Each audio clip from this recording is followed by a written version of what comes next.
Hola. So I've been wanting to do an update of my Spanish journey, my 1 year anniversary of my Spanish journey. It was a year about a month ago. I was excited to make a video, but then life happened, and I must admit I just wasn't in the mood to get on camera. I haven't been studying Spanish months. I had a great beginning of December. Like 3 potentially life-altering goals got accomplished, and even though I felt good on one end about them all, it also made me kind of sad because of other stuff that I don't wish to share with the public. But nonetheless, it kind of put a damper on my desire to make a 1 year Spanish update. However, I'm here now, and I'm going to try to take my time, because I noticed that when I'm on camera I rush and talk through these different points that I wrote down. So the first one is daily study. So it's not surprising that I don't study Spanish every day, especially if you know that when I started, or when I was trying to decide if I was going to start, I wasn't planning. I was like, I wanted to learn Spanish, but I was like, if I start, I know I don't want to study, so why start without committing to studying? But nonetheless, I started. And one of the things that got me started was I decided to pair my Spanish learning with travel, and that helped a lot. So I was like, okay, I'm gonna schedule this trip, and I thought that the trip would propel me to start speaking Spanish, but it didn't. So then I enrolled in a Spanish immersion program, and I studied Spanish intensely for a week in Mexico. And when I got back, I still didn't study for like 3 weeks. But nonetheless, I've been studying. I don't want to say when I can, because you can always do more. But so it's not a surprise that I don't study Spanish every day. What is a surprise to me is how much I've learned and still am picking up, despite that fact. Especially when and that means just to say that if I studied every day, I would be even better at it. But I don't. And I don't want to even say that I'm going to start studying every day, because I'm probably not. Since my last video, I've been to Panama and Ecuador, which both spaces obviously allow me to study and practice Spanish. Maybe one day soon I'll do a video about those. I'm not sure. Spanish has improved my life. I would say my daily interactions, definitely, because now I can speak with native Spanish speakers or very limited Spanish speakers, as well as travel, obviously, because now I can travel to more places and feel a lot more comfortable. And also, I would say it's given me patience that when you pick, it's almost like the 80-20 rule, I guess, when they say, you know, you can eat right, say 80% of the time, and then slip up 20% of the time. I think the Spanish walk has definitely helped me believe that that's true. I'm grateful for all the Spanish resources that are out there from YouTube. I can't say that I take advantage of podcasts yet, except for I don't know this podcast, but it is a plethora of and a variety of Spanish resources, so you can never really get bored with studying. And there's really no reason why you can't be fluent if you don't want to, because it's so many different resources, and I'm grateful that there's an abundance.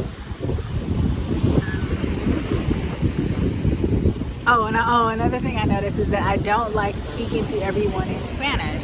So sometimes, for instance, my coworkers will be like, go talk to this person, they speak Spanish. And I happen to not like talking to that person.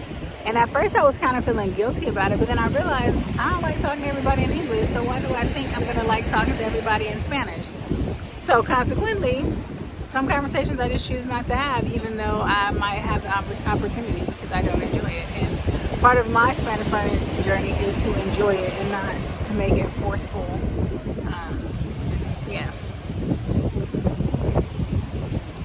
Studying this last month, since about mid-December, has been rough, but maybe one day I'll get back on it. But I have been doing better with listening to audio, and I'm still making sure that I do at least 3 conversations a week.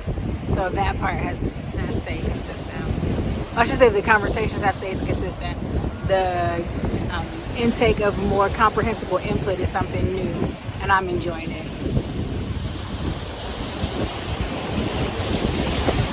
Oh, speaking of which, I need more I need more audio or listening practice from stuff like movies, YouTube videos, and I think I'm gonna do a video about some of the resources that I have been using, that I just discovered and that I've been trying to use.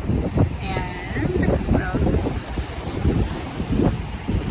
Obviously, conversations that have been helpful, and I think because I have forced myself to have conversations early on this whole past year, that's what's helped me with my listening skills, because based on the amount of quote-unquote comprehensible input that I've had, it's surprisingly how well I actually comprehend Spanish. But I think it's really just been the conversations. Am I fluent? No. But can I hold my own? I think so. A lot of people tell me how good my Spanish is. I still don't believe it wholeheartedly, and it honestly depends on my mood. Some days my mood is like, oh yeah, I got this, and other days it's like, huh? But I think despite it, I can always get my point across, and I can always understand basic instructions. So no, I'm not fluent, but I'm good.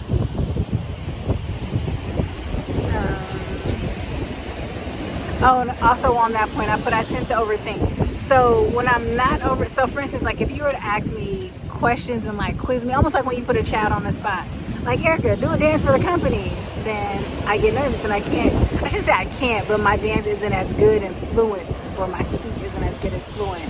But when I'm just naturally speaking and interacting with people, it comes, I wouldn't say it's natural, but I'm much more relaxed, and that's when I surprise myself the most with my Spanish.